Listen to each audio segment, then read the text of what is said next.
Valuation, valuation, valuation. It's your boy Steve from Printer Gang Investments.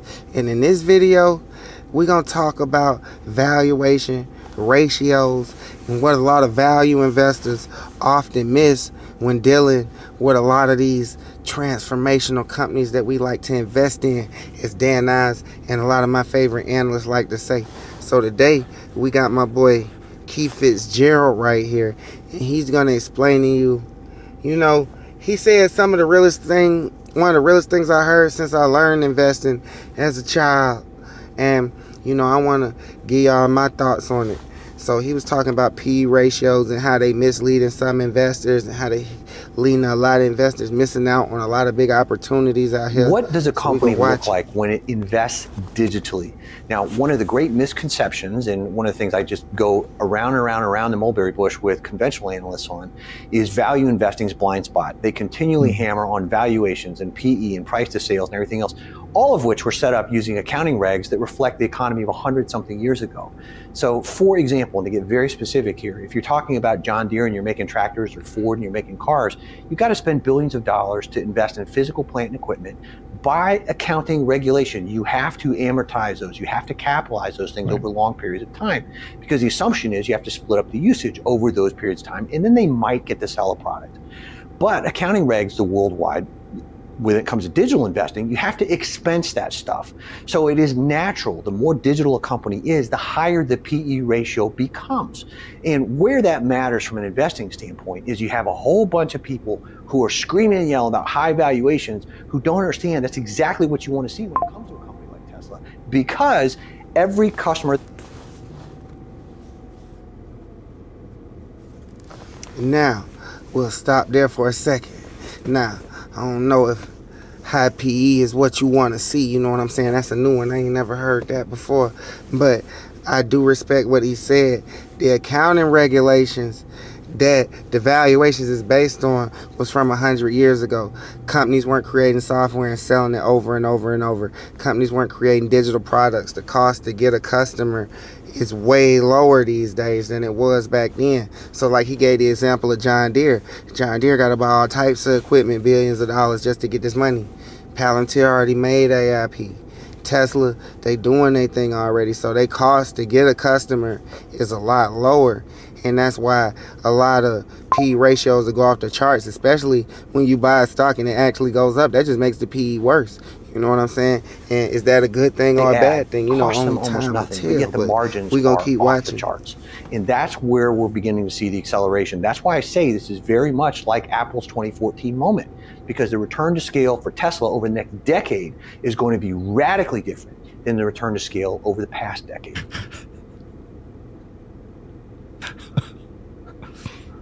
Yes. Yes.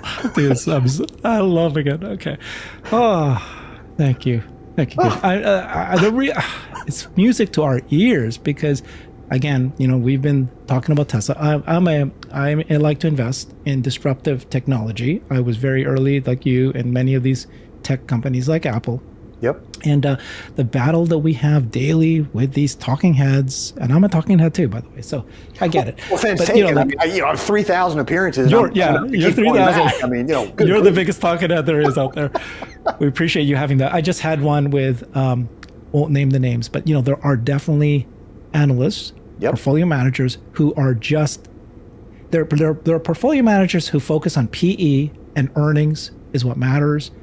Then why are they investing in Tesla? They're truly value investors is what they are. And you know what? They're almost inevitably a day late and a few $1 trillion short to the market. I cannot tell you. They're like How many times have you seen these guys? Oh, I can't invest in this company at $6. Palantir.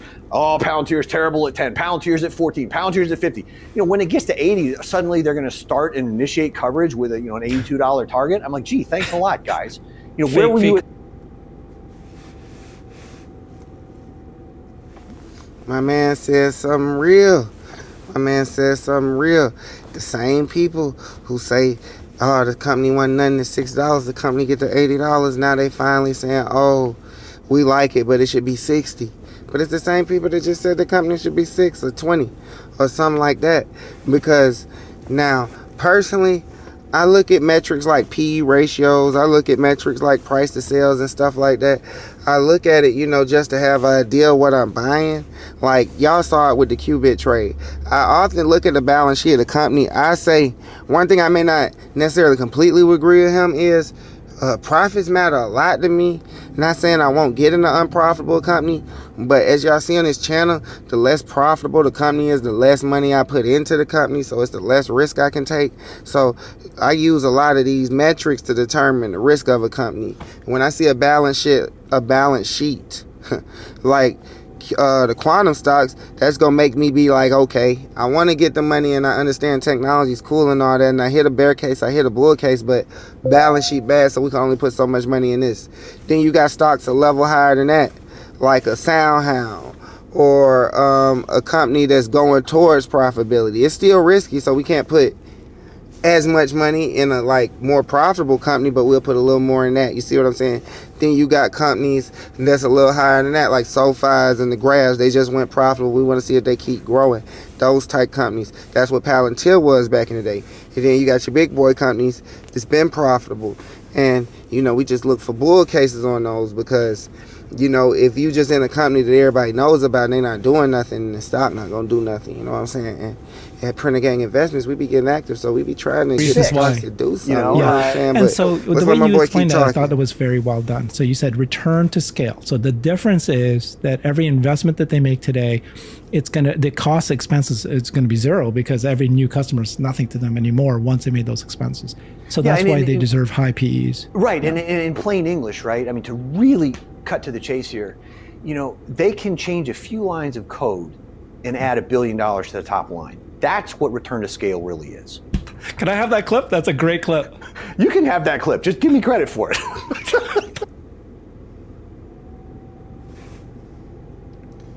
I ain't even mean to pause the man so soon, but that's a crazy statement. These companies could change a few lines of code and add $1 billion to their top line now.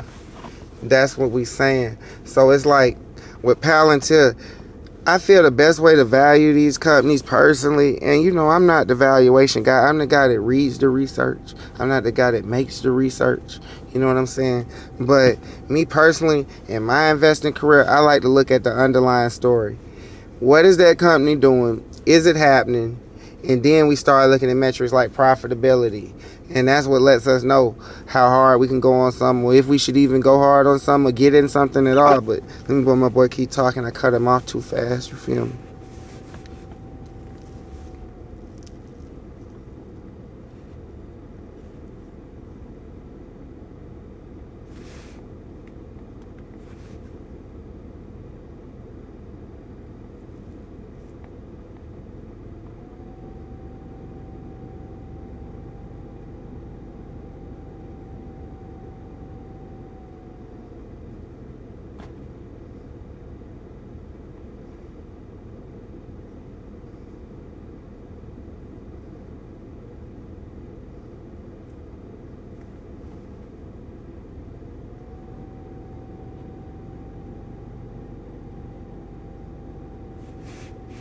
Ooh, my boy just said the realest statement ever. What my boy just said. He say, nah, you could either invest in the economy of 100 years ago, or you could invest in the economy of today. But don't get mad when your boy Steve from Printer Gang Investments up 600% plus 2,000%, and you only up 2 or 20. And that's what he trying to tell people, is gonna lead to underperformance. I understand when them books was written, they was telling y'all to invest in the 50-year-old business, the 100-year-old business. I get all that. But you gotta understand, the 100-year-old business in 1900 versus the 100-year-old business, now them two different things. You see what I'm saying? The world was different at the time. Even at that time, you would have been better off by Walmart and Ford and the emerging technologies from that era. And that's how Warren Buffett them came up. That's what a lot of people don't realize. A lot of stocks he bought weren't value stocks yet. Walmart and those companies were not that yet. If you was buying Coca-Cola 40, 50 years in, that's like buying Apple 20, 30 years in. Like, you know what I'm saying? But they just saying you got a choice to make. Either you can get with these old school companies, or you can get with what's going on. And for the past 20 years plus, at this point, we've been seeing what the difference is. Go look at the returns of an Apple versus a Coca-Cola for the past 20 years. You see what I'm saying? It just is what it is. And that's all I got to say about that, man. Don't get that 2%. It's your boy Steve from Printer Gang Investments. I'm going to see y'all in the next video.